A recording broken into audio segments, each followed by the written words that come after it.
যতক্ষণ আমি আছি ততক্ষণ আপনারা থাকবেন ইনশাআল্লাহ। ঘুমায় থাকবেন না সজাগ থাকবেন? কারা কারা সজাগ আছেন? নারে তাকবীর। সামনে পিছনে ডানে বামে আওয়াজ দিয়া লিল্লাহে তাকবীর। এই আওয়াজ শেষ পর্যন্ত থাকবে ইনশাআল্লাহ। কোনো ভয় আছে? কোনো সমস্যা আছে? আলহামদুলিল্লাহ, আল্লাহ কবুল করুন। আমাদের সবচেয়ে বড় পরিচয় আমরা মুহাম্মদুর রাসূলুল্লাহ সাল্লাল্লাহু আলাইহি ওয়াসাল্লামের উম্মত। এটা আমাদের পাওয়ারের জায়গা। আমরা আমাদের ঈমান যদি দুর্বল হয়, কেউ যদি বলে আমরা মুহাম্মদের উম্মত, আমাদের পাওয়ার বেড়ে যায়। কথা বলে না? আপনাদের বাড়ে না, কিন্তু আমাদের বাড়ে। আপনাদের বাড়ে না বলে আপনারা চুপ আছেন। মুহাম্মদের উম্মত এই কথা শুনলে পাওয়ার বেড়ে যায়, এটা ঈমানের আলামত। কথা ঠিক না? মুহাম্মদের উম্মত এই কথা শুনলে বুঝতে পারি যে জান্নাত আমাদের জন্য অনেক সহজ, এই কারণে আমাদের পাওয়ার বাড়ে। মুহাম্মদের উম্মত পাওয়ার শুনলে আমরা বুঝি যে বদরের 313 জন সাহাবীর মতো আমাদেরও শক্তি আছে, এই কারণে আমাদের পাওয়ার বাড়ে।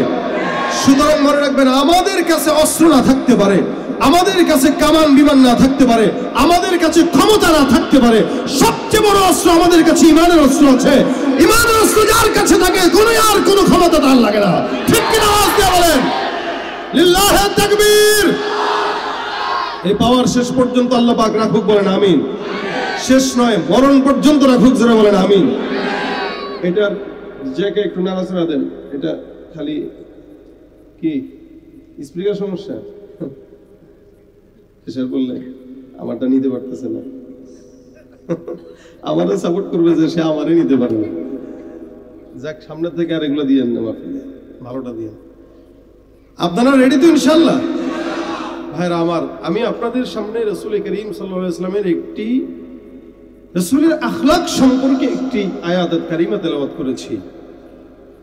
এটা আমাদের খুব অভাব, এই আয়াতের আমাদের দিলের ভিতরে অভাব, সেটা আখলাক। আজ থেকে 40, 50, 100 বছর আগেও দেশের মানুষ যারা ছিল, এদের শিক্ষাগত যোগ্যতা খুব বেশি ছিল না, তাদের ভিতরে আখলাক ছিল, মনুষ্যত্ববোধ ছিল। কি বলেন? যারা মুরব্বী এনারা ভালো জানেন, মানুষের শিক্ষা কম থাকলেও আখলাক ভালো ছিল, মানবতা ছিল, মানুষের প্রতি মানুষের দরদ ছিল। আর 2024-এর শিক্ষা ব্যবস্থা অনেক উন্নত, কিন্তু মনুষ্যত্ব কম, জানোয়ার বাড়তেছে দিন দিন। আর শিক্ষা কারিকুলামে তো এখন চক্রান্তের সাথে বিভিন্ন কারিকুলাম ঢুকানোর পায়ে তারা চলতেছে। শিক্ষা বাড়ছে, মানুষ থাকতেছে না, মানুষ জানোয়ার হচ্ছে। অথচ উচিত ছিল শিক্ষার সাথে সাথে মানুষের ভিতরে আখলাক ঢুকবে, মানুষ হবে। কিন্তু যেই শিক্ষা পাওয়ার পরেও মানুষ হয় না, ওটা শিক্ষা না, ওটা কুশিক্ষা। কি বলেন আপনারা? ওটা কি শিক্ষা? কুশিক্ষা। আর যে শিক্ষা দিয়ে মানুষ তার জান্নাত চিনতে পারে, আখলাক চিনতে পারে, মুআমালা মুআশারা চিনতে পারে, লেনদেন ভালো করতে পারে, হাসি মুখে কথা বলতে পারে, ওটা সুশিক্ষা। আর এই সুশিক্ষাটাই হয় কোথায় বলেন? একটা মাদ্রাসার হাফেজে কোরআনকে 10টা ধাক্কা দিবেন, কিছু বলবে না। কি বলেন আপনারা? ধাক্কা একটা দিয়ে যাবেন, এমনি তাকাইবো। আর যদি বলেন এই তাকায় আবার, আচ্ছা ঠিক আছে তাকাইলাম না, সোজা হাঁটা দিবেন। এটা আখলাক। এটা আপনি দুর্বলতা মনে করেন না। আপনি মনে করেন না যে আপনার শক্তি একা আছে। মাদ্রাসার ছাত্ররা যে ডাল খায়, ওই ডালের যে শক্তি, আপনি মারামারি লেগে দেখেন একদিন।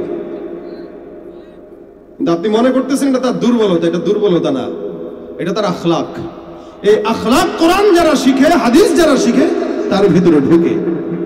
কথা কয় না নাকি? আপনারা আমার কথা দ্বিমত আছেন কেউ? কোরআনের শিক্ষা যে পড়ে, হাদিসের শিক্ষা যে অর্জন করে, আখলাকে নববী তার ভিতরেই থাকতে পারে। এর বাহিরের কোন শিক্ষাতে আখলাকে নববীর কথা নাই। নবীর আখলাক, এটা দ্বীনি শিক্ষা আছে, হাদিসের শিক্ষা আছে, কোরআনের শিক্ষা আছে। সুতরাং নবীর আখলাক যদি কারো দিলে থাকে, এটা দুর্বলতা নয়, এটা তার জান্নাতে যাওয়ার ওসিলা। কারণ রাসূল করিম সাল্লাল্লাহু আলাইহি ওয়াসাল্লাম হাদিসে বলেছেন, কালিমাতুত তাইয়্যিবাতু সাদাকা, আল কালিমাতুত তাইয়্যিবাতু সাদাকা। নবী বলেন, উত্তম কথা মানুষের সঙ্গে বলাটাও সাদকার সমপরিমাণ সওয়াব হয়ে যায়। সুবহানাল্লাহ। উত্তম কথা বলা সাদকার সওয়াব। মানুষের সঙ্গে হেসে কথা বলা, কেউ আসলো, আসসালামু আলাইকুম, ভালো আছেন ভাই, এতটুকু একটা হাসি দেন। আর আমাদের অবস্থা তো এরকম, কেউ আসসালামু আলাইকুম, কেমন আছেন, এই অবস্থা হয় না? মানে মুখ কালো করে, মানে সে পছন্দ করতেছে না। অথচ রাসূল বলেন বাশাশাতুল ওয়াজহি সাদাকা, কেউ যদি হাসি মুখেও কারোর সঙ্গে কথা বলে, অল্প কথা বলেন, আপনার বেশি কথা পছন্দ না তো অল্প বলেন, অল্পটাই, হ্যাঁ একটু হেসে বলে দেন, একটু খালি এরকম বাঁকা করে দেন, শেষ। এই চাঁদের হাসি দিবেন, আল্লাহ রাসূল বলেন এটাও তোমার জন্য সদকার সওয়াব লেখা হয়ে গেছে। আজকের মাহফিল অনেকে দান করে সাদকা করে সওয়াব কামাইলো, আবার অনেকে দান করতে না পারে, হারে দিতে মন চাইলো কিন্তু দিলাম না, ভাই কিছু মনে করেন না, সামনের বছর দিব, খালি এতটুকু হেসে বললো। তা আল্লাহ বলেন, আল্লাহ রাসূল বলেন যে টাকা দিল আর যে দিতে পারলো না, এই হাসি কথা বলার কারণে সমান সওয়াব মিলে গেল। আমরা জানি না, আমরা বুঝি না, আমরা শিখি নাই, আমরা আমলে প্র্যাকটিস করি না, যার কারণে আমরা হাসি মুখে কথা বলা যে সদকা এটা জানি না। যদি প্র্যাকটিস থাকতো, প্রত্যেক মুমিনের সঙ্গে হেসে কথা বলতো। কি বলেন আপনারা, কথা কি বুঝতেছেন? এই জন্য রাসূল সাল্লাল্লাহু আলাইহি ওয়াসাল্লামের ব্যাপারে আল্লাহ পাক বলেছেন ইন্নাকা লাআলা খুলুকিন আযীম। নবী হচ্ছে উত্তম আখলাকের অধিকারী। আল্লাহ পাক বলেন আপনাকে আমি উত্তম চরিত্রের বানালাম, উত্তম আখলাকের বানালাম। উত্তম চরিত্র, যেই চরিত্র দুনিয়ার কারো নাই, কোন নবীর ব্যাপারে আল্লাহ পাক তেমন বলেন নাই। হ্যাঁ, ইউসুফ পয়গম্বরের চারিত্রিক সনদ আল্লাহ পাক দিয়েছেন, এটা তো আমরাও জানি, কিন্তু আখলাকে নববী যেটা আপনার আমার পছন্দের পয়গম্বর মুহাম্মদুর রাসূলুল্লাহ সাল্লাল্লাহু আলাইহি ওয়াসাল্লামের আলাদা যে চরিত্র, এটার ব্যাপারে আল্লাহ পাক একাধিক আয়াতে বর্ণনা করেছেন। আমি আপনি দুনিয়ার যে নেতাদের পাঁচাটা গোলামি করি, কোন মানুষ বলতে পারবে আমার নেতার কোন আদর্শের কথা আল্লাহ পাক কোরআনে বলেছে? হ্যাঁ, কথা কয় না। আমাদের দুনিয়ার নেতার কারো কথা আল্লাহ পাক বলছেন? দুনিয়ার কোন নেতার ব্যাপারে বলে নাই। এরপরেও আমরা নির্বাচন আসার আগেই স্লোগান দিয়ে দেই আমার নেতার চরিত্র ফুলের মতো পবিত্র। নেতায় তো আপনার আমার টাকা চুরি করেই বড় লোক হয়, কথা কয় না। আপনাদের এলাকার নেতারা ভালো, অন্যান্য বাংলাদেশের যত এলাকার নেতা আছে এরা অধিকাংশ 10 জনের ভিতরে মোটামুটি 5-7 জনই চোর, বাকি 3 জন ভালো। আর সারা বাংলাদেশের হিসাব করলে 100 জনের ভিতরে 90 জনই খারাপ, 10 জন ভালো। এরা আপনার আমার টাকা চুরি করে, জনগণের টাকা চুরি করে, ব্যবসায়ীরা সিন্ডিকেট করে জনগণের মাথায় কাঁঠাল ভেঙে খায়। কৃষক খায় না, কৃষক তার কষ্টের শ্রম পায় না, ধান্দাবাজদের মুখে হাসি ফুটে। মুরগির এক একটা ডিমের পিস 20 টাকা 15 টাকা। সেদিন এই হাঁসের মুরগির ডিম কিনলাম, হাঁসের ডিম কিনলাম 25 টাকা পিস, শুধু 25 টাকা পিস কাঁচা, মানে যেটা সাধারণ এটাই। তাহলে বলে হাঁস মুরগির ডিম, হাঁস যে পারে মুরগি যে ডিম পারে, এগুলো কি টাকা দিয়ে পারে না ফ্রি পারে? এপারে ফ্রি আর আমরা করি ধান্দা। ওরা যদি কথা বলতে পারতো তো বলতো ভাই আমি কষ্ট করি কক কক করে পারি, আর তুই ধান্দামি করবি, আগে আমারও 10 টাকা দে, পরে তোর একটা ডিম দেবো। কথা কয় না? সব ব্যবসায়ীদের অবস্থা কি, সিন্ডিকেট করে করে 2 নম্বরই ব্যবসায়ী আছে না নাই? আছে না নাই? যেখানে যাই ভেজালেতে ভরে গেছে দেশটায়, ব্যবসায়ীরা ওরা তারাতি কালো টাকায় হাত রাঙায়। ভেজাল থেকে বাঁচতে হলে, ভেজাল থেকে বাঁচতে হলে খোলা রাখো কান, ওরা শিক্ষিত শয়তান, জোরে ওরা শিক্ষিত শয়তান, ওরা শিক্ষিত শয়তান। দুর্নীতির ওই আখড়ায় বসে, দুর্নীতির ওই আখড়ায় বসে জাহির করে জ্ঞান, কলম দিয়ে কামায় টাকা ধরে সাধুর ভান। ওরা শিক্ষিত শয়তান, ওরা শিক্ষিত শয়তান, ওরা শিক্ষিত শয়তান, ওরা শিক্ষিত শয়তান। ঠিক কিনা? সুতরাং নেতার পক্ষের স্লোগান আল্লাহ পাক কোরআনে দেয় নাই। এই কারণে আমার নেতার চরিত্র ফুলের মতো পবিত্র, এই স্লোগান বন্ধ করা দরকার। কথা বলে না? আমাদের জনগণের টাকা মেরে, জনগণের মাথার উপরে কাঁঠাল ভেঙে 10 তলা বিল্ডিং করে, আর যখন এসি রুমে শুয়ে শুয়ে স্লোগান শুনে যে আরে আমার কথা বলতেছে যে আমার চরিত্র নাকি ফুলের মতো, এই মনে মনে চিন্তা করে এত চুরি করলাম এই জীবনে, এরপরেও যদি চরিত্র ফুলের মতো হয় ভালো হওয়া দরকার কি? কথা কয় না এরা? সে তো মনে মনে এটাই বলে, এত দুর্নীতি করার পরেও চরিত্র নাকি ফুলের মতো। এজন্য সেই গত নির্বাচনের মেম্বার, চেয়ারম্যান অথবা অন্য কোনো কিছু ছিল, ওইটাতে যদি চোর হয় 50%, পরের সময় 100% চোর হয়। কি ঠিক না? ওই যে আপনি স্লোগান দিয়েছেন, আপনি তো তার শুদ্ধতার সনদ দিয়ে দিয়েছেন যে এর চরিত্র ফুলের মতো, ভোট দাও, আর হে মনে মনে কইছে আরে আমি শয়তানও আমার দেখলে ডরা। ওই যে এক শয়তানকে দেখছেন কিছুদিন আগে বলছে আমি কোনোদিন গুনাহ করি নাই, একবার এর আগে একবার হজের বিরোধিতা করেছিল। আব্দুল লতিফ সিদ্দিকী, কত চমৎকার নাম। সে বলতেছে আমি আল্লাহর নিয়ামত প্রাপ্ত, নিয়ামত আশা করি কিন্তু ক্ষমা আশা করি না, কারণ আমার গুনাহই নাই, ক্ষমা চাবো কেন? চিন্তা করতে পারেন একটা মানুষ কত বড় শয়তান হলে এই কথা বলে, কত বড় শয়তান হলে এই কথা বলে। শয়তান তোরে দেখে কয় আল্লাহ আমিও তো এই কথা কর সাহস পাই নাই, হে কইছে এ তো আমার ওস্তাদ। কথা ঠিক না? কথা বুঝে না, ঠিক কিনা বলেন? এই শয়তানদেরকে আমরাই গাছে উঠাই। এই জন্য চারিত্রিক সনদ দুনিয়ার কোন বান্দার দেওয়া যাবে না মুহাম্মদুর রাসূলুল্লাহ ছাড়া। কথা কয় না? আপনারা কি এটা একমত না মনে হয়? তা আমি আবার বলা লাগলো কেন? কথা কয় না, বলেন ঠিক কিনা? আল্লাহ বলেন ইন্নাকা লাআলা খুলুকিন আযীম। আম্মা জান আয়েশার কাছে সাহাবা আজমাইন আসছেন, প্রশ্ন করছেন আম্মা জান আয়েশা কাইফা কানা খুলুকুন নবী, রাসূলের চরিত্রটা কি একটু বলেন, নবীর চরিত্রটা কেমন একটু বলেন। আম্মা জান আয়েশা রাদিয়াল্লাহু তাআলা আনহা বলছেন আফাতাকরাউনাল কুরআন। আম্মা জান আয়েশা পাল্টা প্রশ্ন করে জবাব দিয়া ডাক দিয়া বলেন এ সাহাবা আজমাইনের দল, তোমরা কি কোরআন তেলাওয়াত করো না? সাহাবা আজমাইন ডাক দিয়া বলেন নাম, আমরা তেলাওয়াত করি। হ্যাঁ। আম্মা জান আয়েশা ডাক দিয়া বলেন কানা খুলুকুল কুরআন, যদি কোরআন তেলাওয়াত করে থাকো মনে রাখবা যে কোরআনটা তোমরা তেলাওয়াত করো আমার পয়গম্বরের আখলাকটাই হলো পুরা পবিত্র আল কোরআন, অর্থাৎ কোরআন যা আল্লাহর নবীর আখলাক হলো তা। আর আমাদের হালত কোরআন যা আমাদের আখলাক তার উল্টা। কোরআন কয় ঘুষ খাও না, আমি কই ঘুষ না, এটা হাদিয়া। কথা কয় না? কোরআন কয় সুদের কাছে যেও না, সুদ খাও না, আমি কই সুদ না, এটা ইন্টারেস্ট, এটা মুনাফা। কোরআন কয় চুরি করো না, আমি কই এটা চোরি না, এটা আমার জনগণের আমানত, আমার কাছে নিজের পকেটে রাখছি, পরে দিয়ে দেব। আমানত পরে রাখার কথা বলে নিজে নিজে খায়, বউরেও খাওয়ায়, বাচ্চারাও খাওয়ায়, 16 বছর পরে হেলিকপ্টারে উঠে পলায়। ভাইরা আমার কবে দিবে তাহলে আমানত আমাদেরকে? আমানত না রাখছে। এই জন্য ভাইরা আমার দেখেন আমাদের কোরআন যা আমাদের আখলাক হলো তা, কোরআনের আখলাকের বিপরীত আমাদের আখলাক। আর আম্মা জান আয়েশা বলেন পয়গম্বরের আখলাক যা আল্লাহর কোরআন তা, আল্লাহর কোরআন যা আমার পয়গম্বরের আখলাক হলো তা। এই কারণে রাসূল করিম সাল্লাল্লাহু আলাইহি ওয়াসাল্লাম ডাক দিয়া বলেন বান্দা ততক্ষণ পর্যন্ত মুমিন না যতক্ষণ আমি নবী যেভাবে চললাম, যেমনে আখলাক আমার ভিতরে ছিল, আমার প্রত্যেকটা চাল চলন যতক্ষণ তোমরা তোমাদের ভিতরে না প্রবেশ করাবা ততক্ষণ পর্যন্ত মুমিন বলা যাবে না।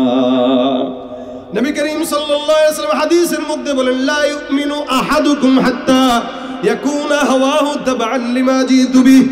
এমন আল্লাহর পয়গম্বর ডাক দিয়ে বলেন উম্মত জমিনের মধ্যে ততক্ষণ পর্যন্ত মুমিন না যতক্ষণ আমি যেমনে চললাম তেমনে চলবা না, আমি যেমনে হাঁটলাম তেমনে হাঁটবা না, আমি যেমনে কথা বললাম তেমনে কথা বলবা না, আমি যেমনে মুআমালা মুআশারা করলাম তেমনে তুমি মুআমালা মুআশারা করবে না।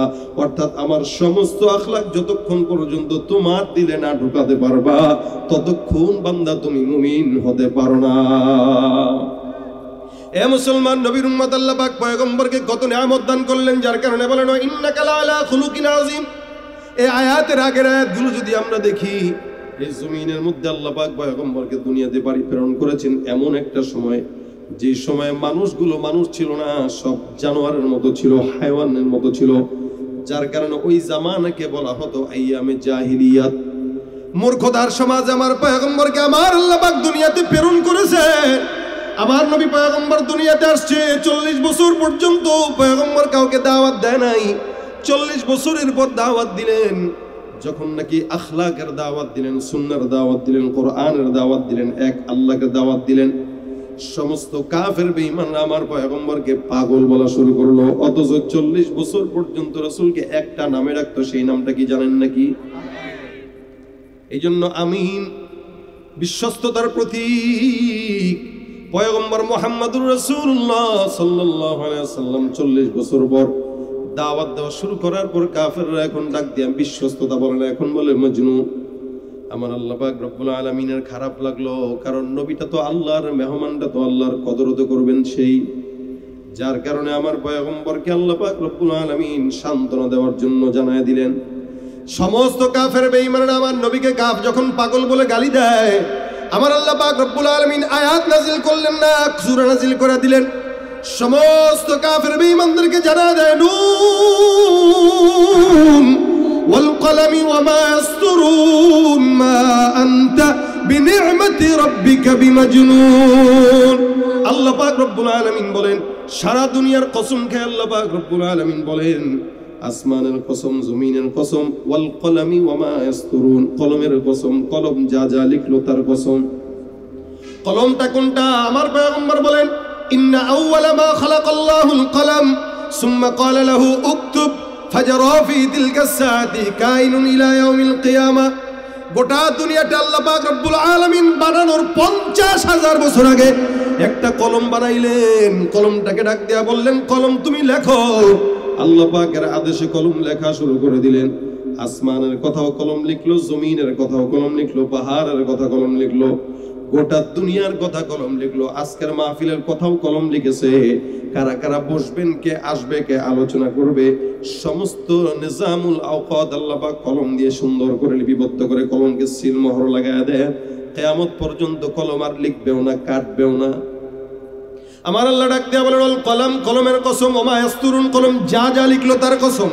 অর্থাৎ আসমানের কথা লিখলো, আসমানের কসম, জমিনের কথা লিখলো, জমিনের কসম, পাহাড়ের কথা লিখলো, পাহাড়ের কসম, ইনসানের কথা লিখলো, ইনসানের কসম, জিন্নাতের কথা লিখলো, জিন্নাতের কসম।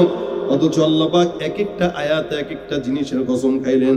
কখনো বলেন ওয়াশ-শামসি ওয়া দুহাহা ওয়াল কমারি ইযা তালাহা ওয়ান নাহারি ইযা জাল্লাহা ওয়াল লাইলি ইযা ইয়াগশাহা ওয়াস সামাই ওয়া মা বানাহা ওয়াল আরদি ওয়া মা তুহাহা ওয়া নাফসিন ওয়া মা সাওয়াহা। এক এক সময় এক একটা জিনিসের কসম খায়। কখনো বলেন ওয়াল আদিয়াতি দবহা ফাল মুরিয়াতি কদহা, কখনো বলেন ইদা আল্লাহ পাক কখনো ডাক দিয়া বলেন ওয়াল আদিয়াতি দবহা, কখনো বলেন ওয়াদ দুহা ওয়াল লাইলি ইযা সাজা। আল্লাহ পাক এক একটা জিনিসের এক একটা কসম আল্লাহ পাক সময় সময় খাইলেন। এই জায়গাটায় এসে একসঙ্গে গোটা বিশ্বের কসম খান কেন? বলে আমার পয়গম্বরকে গোটা দুনিয়ার কাফের বেঈমানরা পাগল বলে।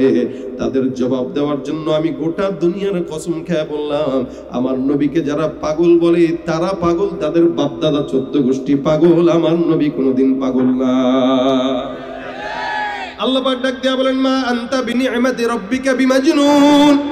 এ পয়গম্বর, আপনি আপনার রবের দয়ায় পাগল না। আপনাকে যারা বলে তারা কি? কথা কোন? যারা পাগল বলে তারা কি? গোটা দুনিয়া দেখবে। আল্লাহ বলেন, ফাসাতুবসিরু ওয়া ইউবসিরুন বিআইয়িকুমুল মাফতুন। হে নবী, জমিনের মধ্যে যারা আপনাকে পাগল বলে গোটা বিশ্ববাসী দেখবে, গোটা দুনিয়া দেখবে। অতীতে যারা পাগল বলেছে এই গোটা দুনিয়া সাক্ষী। এদের পাগল, এদের বাপদাদারা পাগল, এদের 14 গোষ্ঠী পাগল।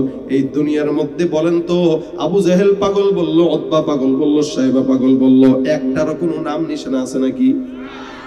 আবু জাহেলের নামে কেউ আছে এখানে? দাদার নাম আছে কারো? নাই। তার নামটা আবু জাহেল ছিল না, আবুল হেকাম ছিল। ওখান থেকে আবু জাহেল হয়ে গেছে।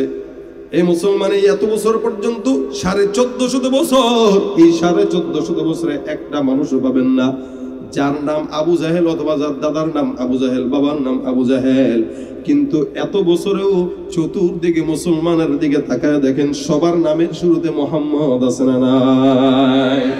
নবী করিম শুধু বলেন নাই, নবী বলেন, তোমাদের কারো ঘরে যদি মোহাম্মদ থাকে, মোহাম্মদ 1 জন 2 জন 3 জন যদি থাকে, এই নামে কোন সন্তান ঘরের মধ্যে থাকবে তো এই ঘরে বরকত। সুবহানাল্লাহ। না, মোহাম্মদ নামে যদি ঘরের মধ্যে কোনো সন্তান থাকে ওই ঘরে কি হবে? মোহাম্মদ নামের বরকত। এ মুসলমান, প্রত্যেকটা মুসলমানের নামের শুরুতে মোহাম্মদ আছে। মোহাম্মদ অমুক, মোহাম্মদ তমুক। আমার নামের শুরুতে মোহাম্মদ না থাকলেও নামের শেষে আহমদ আছে। আল্লাহ পাক বলেন, মিন বা'দি ইসমুহু আহমদ। আল্লাহর নবীর নাম মোহাম্মদ, আহমদ। মুসলমান হলে 2টা নামের একটা নাম সঙ্গে থাকে না? থাকে না? এ ভাইরা আমার, আর আবু জাহেলের দিকে তাকায় দেখেন, নাম নিশানা তো নাই, বাসা বাড়িও নাই। যেখানে বাসা ছিল ওই জায়গাটা এখন হাজী সাহেবদের টয়লেট হয়ে গেছে। হাজী সাহেবরা যায় যে আগে খুঁজে কোন জায়গায় আবু জাহেলের বাসা একটু পয়সা করা যায়। আমি 2 বছর আগে একবার তাওয়াফ করে বের হইতেছিলাম, এক মুরব্বী আমার দেখে কয়, বাজান আবু জাহেলের বাসা কোনটা? আমি কই, কাকা আবু জাহেলের বাসা খুঁজেন, চাপ লাগছে নাকি? কয় বাবারে বহুত কষ্ট করে চাপায় রাখছি, ওর বাসায় ছাড়বো আজকে নিয়ত এটা। আমি তাহলে দৌড়ান তাড়াতাড়ি। দেখেন আল্লাহ কয় তুই আমার হাবিবের নাম মিটাই দিবি, তোর নাম তো মিটবেই, তোর বাসা পর্যন্ত মুসলমানের টয়লেট বানায় দেবো। এটা আমার পয়গম্বরের সম্মান, এটা আমার পয়গম্বরের শত্রুদের অবস্থা। গোটা দুনিয়ার মানুষ যারা আছে নামের আগে মোহাম্মদ, নামের পরে আহমদ, এটা আমার পয়গম্বরের মর্যাদা টিকায় রাখতে যে আল্লাহ গুনার দুনিয়ার মানুষদেরকে জানায় দিয়েছেন, দেখ শুনে রাখ, যারা আমার নবীকে কষ্ট দিছে এদের নাম নিশা নাই, এদের নাম ঠিকানাও নাই, এদের বাড়িও নাই, এদের বংশও নাই। আমি আল্লাহ পাক সবগুলোর ধ্বংস করে দিলাম, যার কারণে আমেরিকার প্রেসিডেন্টটাও নিজের নামটা আবু জাহেল রাখে না, অন্য কিছু রাখছে। কি বলেন? এই মুসলমান যত বড় কাফের ইহুদি নাসারা হোক, কোন ইহুদি নাসারার মারাও এই নামটা রাখে না, কারণ জানে এটা খারাপ নাম। আর মুসলমানের নাম জানা না থাকলে আরব দেশে যায় দেখবেন যে কোনো মুসলমান ভাইদেরকে ডাক দেয় কি বলে, ইয়া মোহাম্মদ, ইয়া মোহাম্মদ। কেন? আর কিছু না হোক, মোহাম্মদ তো আছে। সুবহানাল্লাহ কয় না রে? এটা আমার পয়গম্বরের সম্মান, মর্যাদার দিক থেকে আমার নবী কত উপরে, যার কারণে আল্লাহ বলেন ওয়া ইন্না লাকা লাআজরান গায়রা মামনুন, নিরবিচ্ছিন্ন নিয়ামত আমি পয়গম্বর তোমার ভিতরে দিলাম, যার কারণে আমার নবী ডাক দিয়ে বলেন সমস্ত নবীদের পরে নবী আমি দুনিয়াতে আসলাম, কিন্তু আল্লাহ পাক আমাকে তখন থেকে নবী বানান যখন আদম পয়গম্বর নবীও হয় নাই। আদম যখন নবী নাই, আমাকে আল্লাহ পাক নবী বলে সম্বোধন করেছেন। আদম এখনো নাই, এখনো আমি নবী। দুনিয়াতে অন্যান্য নবীরা যতদিন দুনিয়াতে ছিল ততদিন নবীর উম্মতরা ছিল, কিতাব ছিল। আর আমার পয়গম্বর দুনিয়াতে থাকার আগেও উম্মত ছিল, দুনিয়া থেকে যাওয়ার পরেও উম্মত আছে না নাই?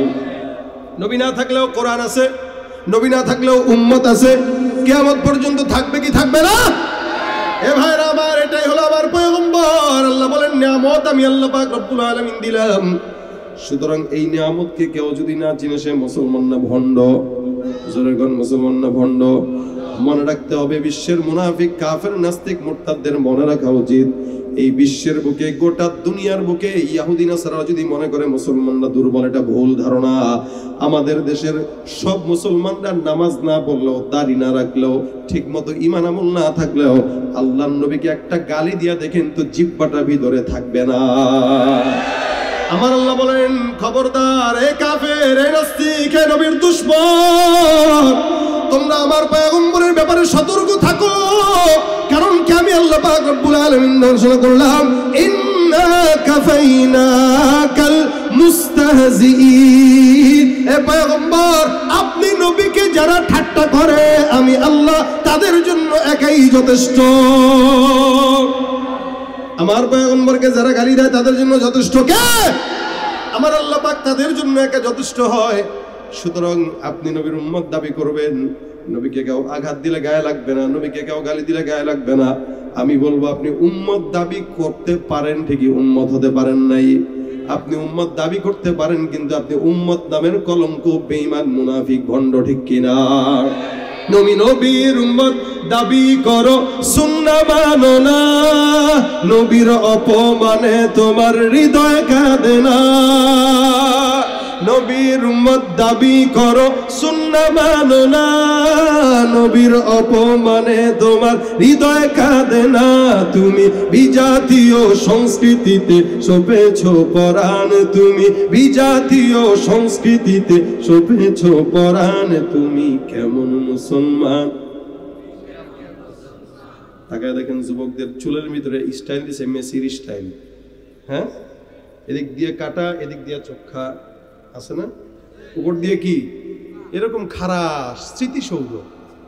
স্মৃতিসৌধ যেরকম এমনি যে এমনি চোখা উঠছে, আমাদের যুবকদের চুল এরকম যে এরকম চোখা উঠে। কার মতো রাখছোস? জানি না, ওই যে দেখছে সেলুনে যায় কোনো ইহুদি নাসারার চুল ওইটার মতো রেখে দিছে। যদি জিজ্ঞাসা করি কার সাথে জান্নাতে যেতে চাও, কয় নবীর সঙ্গে। এত সোজানা পিঠে টেঙ্গি ভাঙবে। তুমি মুসলমান দাবি করবা, ইহুদির মতো রাখবা। এক সাহাবী পয়গম্বরের কাছে এসে ডাক দিয়া কয় হুজুর জান্নাতে যাবো কিনা জানি না, কারণ আমল নাই। আবু বকরের মতো আমল করতে পারি নাই, ওমরের মতো আমল করতে পারি নাই। ইয়া রাসূলুল্লাহ, কিন্তু আমার দিলের ভিতরে আপনার মহব্বত আছে, আল্লাহর মহব্বত আছে। রাসূল আমি জানি না আমি জান্নাতে যাব কিনা। আল্লাহর নবী ডাক দিয়া বলেন, ইন্নাকা মা'মান আহবাবতা, তোমার সঙ্গে যার মহব্বত থাকবে, তোমার মহব্বত যার সঙ্গে থাকবে, আমার আল্লাহ পাক রব্বুল আলামিন তোমাকে তার সঙ্গেই জান্নাত দিবে। যদি মুহাম্মাদের মহব্বত তোমার অন্তরে থাকে, অবশ্যই মুহাম্মদুর রাসূলুল্লাহর সঙ্গে জান্নাতে যাবা। আর সেটার জন্য তো শরীরে আলামত প্রকাশ পাওয়া লাগবে। আপনি উম্মত দাবি করেন, চুল রাখছেন ইহুদি নাসারার মতো, প্যান্ট পরে 14 জায়গায় ছিঁড়া আর জোড়াতে আসেনি এলাকায়।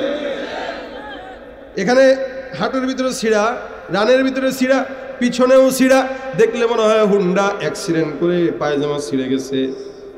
গ্রামগঞ্জে ওই পায়জামা পরে যখন যায়, চাচি কয়, কিরে বাবা ছিঁড়ছস কোন জায়গায়, অ্যাক্সিডেন্ট করছস কোথায়? কয় কিসের অ্যাক্সিডেন্ট? রানের ভিতরে ছিঁড়া আছে, হাঁটুতে ছিঁড়া আছে। কয় চাচি বুঝবেন না, এটা অ্যাক্সিডেন্ট নয়, এটা হলো আধুনিকতা। এটা কিনছে কোন জায়গা থেকে? কয় বসুন্ধরা সিঁড়ি থেকে। কয় টাকা দিয়ে? কয় 4000 টাকা দিয়ে। আল্লাহ কয় তুই টাকা কামাইতে পারবি, লেকিন কাপড় করতে পারবি না, ন্যাংটা থাকবি। মনে রাখবেন, টাকা থাকলেই খাওয়া যায় না, পরা যায় না। টাকা থাকার কারণে এক সময় মানুষ না থাকার কারণে সিরা প্যান্ট পরতো, এখন বেশি টাকার গরমে সিরা প্যান্ট পরে, ঠিক কিনা? ভাইরা আমার, এটা আখলাকে নববী না, এটা নবীর উম্মত দাবি করে অন্যদের আখলাক মানা মানে এটা ভণ্ডামি ছাড়া কিচ্ছু না, ঠিক কিনা? এ ভাইরা আমার, আখলাকে নববী কি? রাসূলের চরিত্র আখলাক হলো 3 প্রকার। 1 নম্বর খুলুকে হাসান, 2 নম্বর খুলুকে করিম, 3 নম্বর খুলুকে আজিম। এই পোলাপান, এই তোমাদের চুল এরকম, তোমরা আবার উঠতেছো, হ্যাঁ? বুঝছে না? দেখছেন নি চুলের ডিজাইন কিসে গেল? পোলাপান মানুষ বুঝে তো না, আসলে বুঝেনি এরা। এদের কেন রাখছো সে নিজেই জানে না। একটু ভাই বলেন তো, যারা এভাবে চুল রাখে, আয়নার সামনে দাঁড়া করা যদি জিজ্ঞাসা করেন তোরে কেমন লাগে, ভাই সত্যি করে বলেন, ভদ্র মানুষ হলে বলবে তোরে টাউট বাটপারের মতো লাগে। এটা ভদ্র মানুষের জবাব। আর তার মতো যদি মিলে বলে, হ্যাঁ সেই লাগে বেটা, সেই কালার কর, টিয়ার কালার দিস, ঘোড়ার চুলের কালার দিস। কিন্তু ভদ্র মানুষ দেখলে কি বলবে? বাটপার, এটা টাউট, এটা হইলো হিরঞ্চি, মানে যত খারাপ শব্দ আছে এগুলোই ব্যবহার করবে। ভদ্র ছেলেরা কোনোদিন এভাবে চুল রাখে? আমাদের যুবকরা না বুঝে রাখতেছে। এই জন্য বলতেছি, খবরদার, রাসূলের সাথে জান্নাতে যেতে চাও তো চুলের ডিজাইন রাসূলের মতো রাখো, পোশাক নবীর মতো রাখো। বলতে পারবা যে আল্লাহ আমার কাছে আমল না থাকলেও তোমার হাবিবের লেবাস আছে, এই উসিলা জান্নাত দিয়ে দেবে ইনশাআল্লাহ। আরে ভাই, মাঝে মাঝে তো মিল দিতে হয়। চোরেও দেখবেন মসজিদে জুতা চুরি করতে গেলে মুসল্লির বেশে চুরি করতে যায়। যেখানে চোরের সুরতে যাওয়া যাবে, কথা মনে আপনারা বুঝেন না, চোরেও বুঝে এটা। তা আপনি কেন এই বেশ ধরেন বলেন? আপনি বুঝেন না এটা যে কিয়ামতের ময়দানে আল্লাহ পাক অনেক বান্দাকে সুরাত দেখে দেখে জান্নাত দিয়ে দিবে। দেখো কার মতো দেখায়। যদি দেখে দাড়ি টাড়ি নাই, বলবেন ট্রাম্পের মতো লাগতেছে। ট্রাম্পের চিনেন না? চেনার দরকার নাই, আপনারা গরিব মানুষ। আর যদি দেখে দাঁড়িয়ে আছে, সুন্নতি লেবাস আছে, কার মতো? আল্লাহ রাসূলের মতো দেখা যায়। নবী করিম সাল্লাল্লাহু আলাইহি ওয়াসাল্লামের মতো যার চেহারার মিল হয়ে যাবে, তো আমল যেমন দুর্বল হোক আর না হোক, এটা রাসূলের সাথে জান্নাত দিয়ে দেবে। तेरे महबूब की यारब शबाहत लेके आया हो, तेरे महबूब की यारब शबाहत लेके आया हो, हकीकत उसकी दू कर दे, मैं तो सूरत लेके आया हो, न अज़मत लेके आया हो, न शौकत लेके आया हो, मोहब्बत लेके आया हो, मोहब्बत लेके आया हो। মালিকের কাছে ডাক দিয়া বলতে পারবেন, আল্লাহ আমার কাছে আমার পয়গম্বরের আখলাক নাই, আমার কাছে আমল নাই, আমার কাছে নামাজ নাই, রোজা নাই, সুন্নাত নাই, কিন্তু পয়গম্বরের সুরতের মতো কিছু সুরত ধরার চেষ্টা করছি।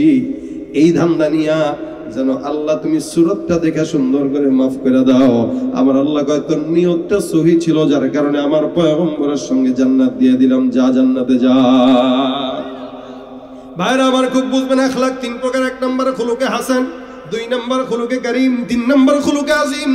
খুলুকে হাসান বলা হয় কোন মানুষকে একটা ঘুষি দিল, সেও একটা ঘুষি দিয়ে দিল, সদবা। খুলুকে করিম হলো কেউ কাউকে আঘাত দিল, সে কিচ্ছু বলল না। আর খুলুকে আজিম হলো আপনাকে কেউ ঘুষি দিল, আপনি হাতটা ধরে বললেন ভাই হাতে ব্যথা পাইছেন কিনা।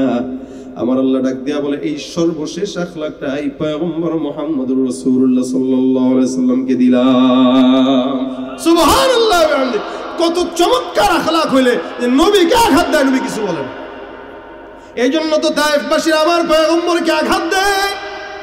জিবরাইল ডাক দিয়ে বলেন, ইয়া রাসূলুল্লাহ, এই বেঈমানের দলগুলো আপনাকে বারবার গালি দেয়, আঘাত দেয়, পায়ের জুতার সঙ্গে তলা মিলে গেছে রক্তাক্ত। নবী আপনি একবারের জন্য বলেন এদেরকে পাহাড় উপর থেকে ফেলে দিয়ে ধ্বংস করে দিব, পাহাড়টাকেও ধ্বংস করে দিব, এলাকাকেও ধ্বংস করে দিব। আমার পয়গম্বর যদি বলতেন জিবরাইল ফালাও, এই পর্যন্ত 2024 সালে মুসলমান এখন থাকতো না। কিন্তু নবী আমার ডাক দিয়া বলে, জিবরাইল আমার আল্লাহকে বইলো, আমার আল্লাহ পাক যেন এদেরকে একবারে ধ্বংস করে না দেয়। আজকে যারা আমি নবীকে না বুঝে গালি দেয়, এরাই এক সময় আমি নবীর জন্য জীবন দিতে তৈয়ার হয়ে যাবে। বলেন তো 2024 সালে রাসূলের বিদায়ের 1450 বছর পরে আপনার সামনে আমার সামনে কেউ যদি এক বিন্দু পরিমাণ নবীকে আঘাত দিয়ে কথা বলে, বসে থাকবো না লড়াই করব? জীবন যদি দেওয়া লাগে একবার কেন 1 কোটি বার জীবন দিতে রাসূলের জন্য কারা কারা তৈয়ার, দুহাত তুলে দেখায় দাও।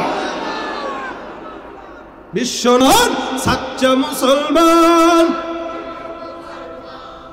নবীর প্রেমে জাগ্রত তুমি নির্ভীক পালোয়ান, তুমি সাচ্চা মুসলমান, ঈমান তোমার ধন।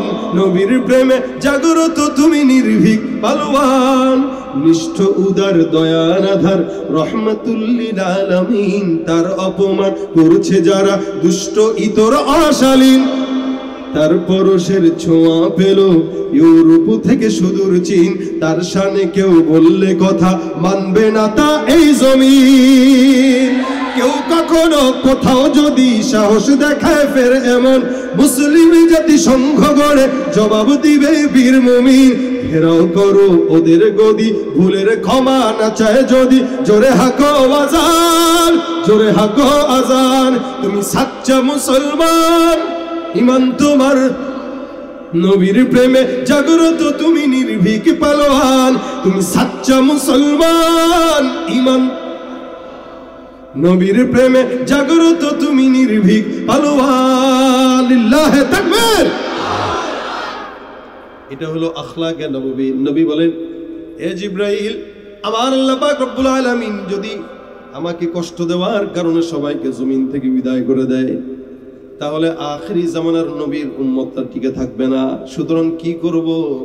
আল্লাহ নবী হাত তুলে বলেন, আল্লাহুম্মা হদি কওমি, আল্লাহ আমার এই বুল জাতিকে, আমার এই অবুঝ জাতিকে তুমি মাওলা পাক হেদায়েতের নিয়ামত দান করে দাও। এরা গালি দেয়, এরা আঘাত দেয়, এরা রক্তাক্ত করে, আর নবী হেদায়েতের দোয়া করে। ওয়া ইন্নাকা লাআলা খুলুকিন আযীম। এ ভাইরা আমার, একবার পয়গম্বর কোন সাহাবীর জানাজার শেষে সাহাবীদেরকে নিয়ে কোন এক জায়গায় যায়, জানাজার শেষ করে তারপরে মদিনায় রওনা হয়ে গেছে, মসজিদে নববীর দিকে যাচ্ছেন। প্রতিমধ্যে একজন ইহুদি রাহেব রাসূলকে দেখা, নবী করিমের গায়ের মধ্যে চাদর লাগানো, চাদর জড়ানো। ইহুদিটা আল্লাহর রাসূল সাল্লাল্লাহু আলাইহি ওয়াসাল্লামের চাদর ধরে টান দিছে। সাহাবী ওমর আছে, আবু বকর আছে, অন্যান্য সাহাবা আজমাইন সঙ্গে। নবী ডাক দিয়া কয়, কি ব্যাপার, চাদর ধরলা কেন? ইহুদি চাদর ধরে টান দেয়, ডাক দিয়া কয়, মুহাম্মদ, তোমার 14 গোষ্ঠীর অবস্থা আমি জানি, সবার অবস্থা এরকম, তোমাদের জবানের কোনো ঠিক থাকে না। নাউজুবিল্লাহ। ইহুদি বলতেছে, তোমাদের জবানের কোনো ঠিক নাই, বলো একটা করো একটা, লেনদেনও ঠিক নাই। নাউজুবিল্লাহ। অথচ সারা দুনিয়াবাসী জানতো, আরববাসী জানতো মুহাম্মদ হলো বিশ্ব ব্যাংক, তার কাছে টাকা রাখলে টাকার কোনো হেরফের হয়।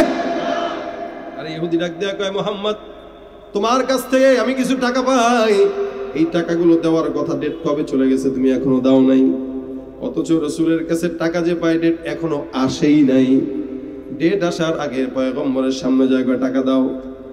ওমর এই আচরণ দেখে ডাক দেয়া কয়, ইয়া রাসূলুল্লাহ, অনুমতি দেন, তরবারিটা বের করি আর কল্লাটা ফালায় দেই।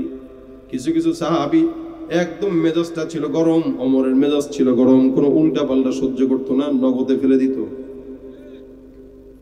আল্লাহ রাসূল সাল্লাল্লাহু আলাইহি সাল্লামকে ওমর রাদিয়াল্লাহু তাআলা বললেন, ওমর তরবারিটা বের করে সঙ্গে সঙ্গে এখানে রাখলেন। নবী ওমরকে ধমক দিয়া ডাক দিয়া বলতেছেন, ওমর তরবারিটা খাপের মধ্যে ঢুকাও, খবরদার আর এক বিন্দু যেন কথা না বাড়ায়।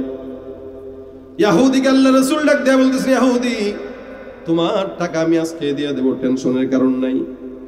ওমরকে আল্লাহ রাসূল সাল্লাল্লাহু আলাইহি সাল্লাম বলেন, ওমর এখনই এই ইহুদির টাকাগুলো সব শোধ করবা, শুধু শোধই করবা না, তুমি যে তাকে জীবনের হুমকি দিলা, এই হুমকির কাফফারা হিসেবে 32 কেজি খেজুর বেশি দান করবা। সুবহানাল্লাহ। 20 সা 32 কেজি খেজুর বেশি দান করবা। ওমর ডাক দিয়া বলতেছেন, হুজুর 32 কেজি খেজুর বাড়তি কেন দিব? লোকটা আপনার সঙ্গে খারাপ ব্যবহার করলো, আপনার সঙ্গে উল্টাপাল্টা করলো, সাহাবী হিসেবে আমরা তার বিচার করবো, এটাই তো স্বাভাবিক।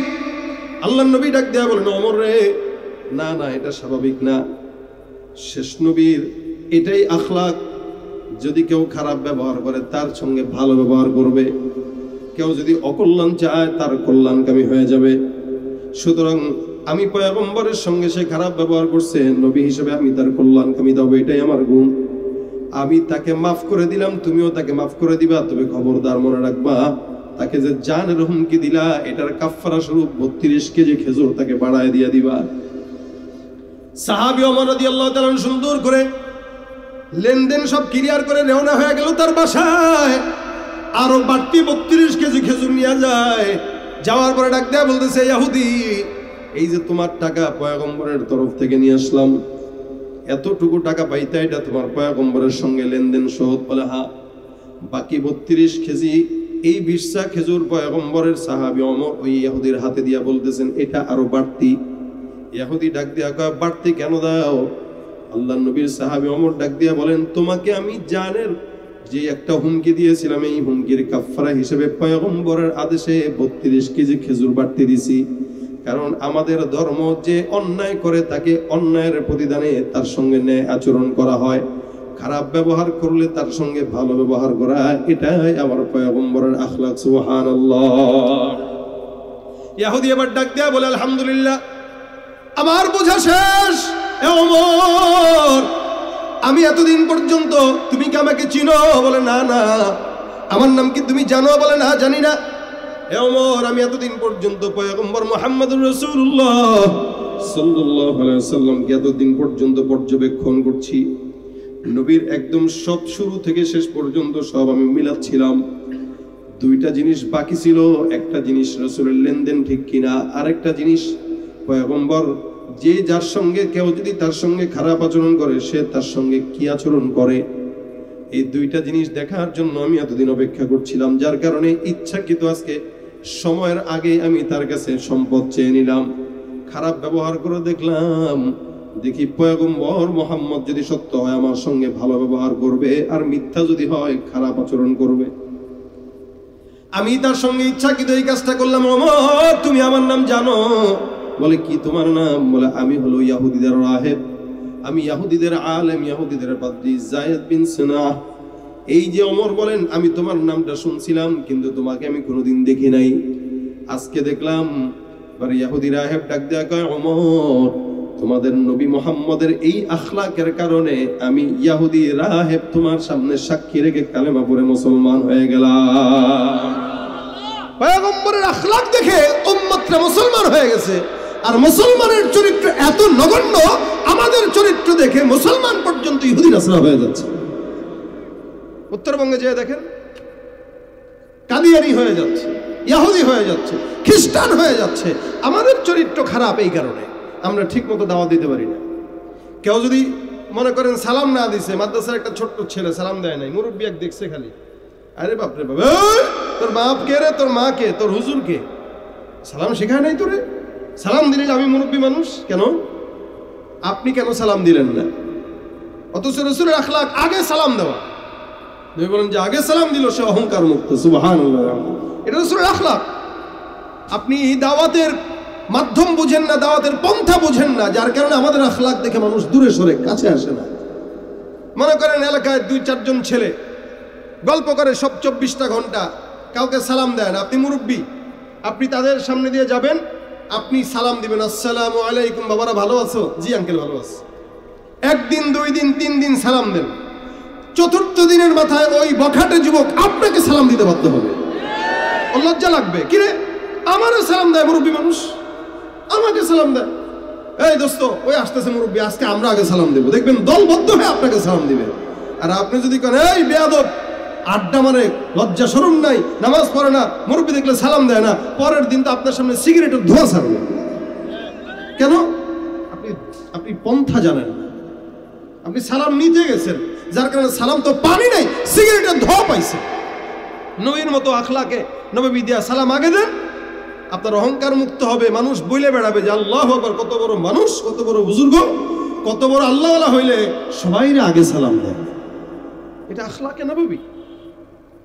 ভাইরা আমার, একদিন দেখেন ঘটনা বলে শেষ করতে যাচ্ছি, দেখেন আপনারা বুঝেন রাসূলের আখলাকটা কি, আমাদের আখলাক ওরকম নেওয়া উচিত। মসজিদে নববীর মধ্যে একবার পয়গম্বর ওয়াজ করতেছেন, আমি যেরকম আপনাদেরকে বয়ান শুনাইতেছি, রাসূল একবার মসজিদে নববীতে বয়ান শুনাইতেছেন। তো নবী বয়ান করলে ভিড় হয়ে যেত, একদম কানায় কানায় মানুষ ভরপুর। তখন তার মসজিদে নববী এত বিশাল ছিল না, ছোট্ট ছিল। এক সাহাবী গ্রাম থেকে আসছে, গ্রাম্য সাহাবী দূর থেকে এসে মসজিদে নববীতে বয়ান শুনতেছে, বয়ানের মাঝখানে প্রস্রাব ধরছে। চিন্তা করলো উঠবো, প্রস্রাব করব, কষ্ট পাওয়া দরকার কি, রাসূলের বয়ানও শুনি, প্রস্রাবও সারি।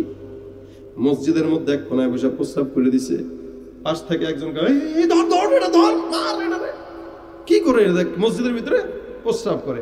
আমাদের এলাকার মসজিদে প্রস্রাব করলে আপনি আমি তো খেপবো, কি বলেন?